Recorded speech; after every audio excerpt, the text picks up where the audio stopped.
ইব্রাহিমের ভেতরের জিনটি ভীষণ রাগান্বিত হয়ে বলে, চলে যা, এখান থেকে চলে যা।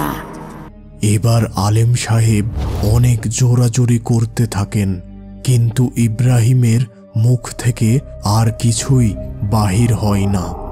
এক পর্যায়ে ইব্রাহিম আলেম সাহেবের মুখে এক চড় বসিয়ে দেয়।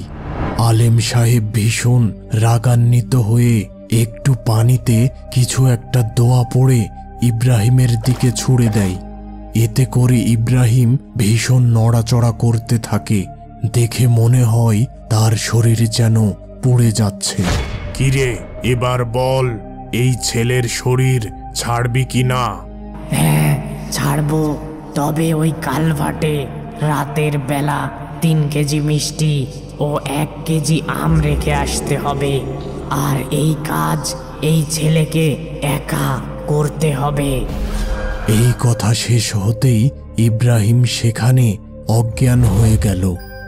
জ্ঞান ফেরার পর আলেম সাহেব ইব্রাহিমকে একটি তাবিজ দেন এবং বলেন, এই তাবিজ গলায় পরো এবং আজকে রাত 10:30টার দিকে ওই কালভার্টে একা যেয়ে 3 কেজি মিষ্টি ও 1 কেজি আম রেখে আসবে। আর কোনো অবস্থাতেই ওই তাবিজটি গলা থেকে খুলবে না। ওই দিন রাতে ইব্রাহিম একা ওই কালভার্টের কাছে যায় মিষ্টি ও আম নিয়ে। সেখানে সে একটি কালো বিড়াল দেখতে পায়। মিষ্টি ও আমের প্যাকেট সেখানে রেখে নিজ বাসার দিকে রওনা হয়। পিছনে অস্বাভাবিক কিছু শব্দ শুনতে পায়, তবে সে পিছনে তাকানোর সাহস পায় না।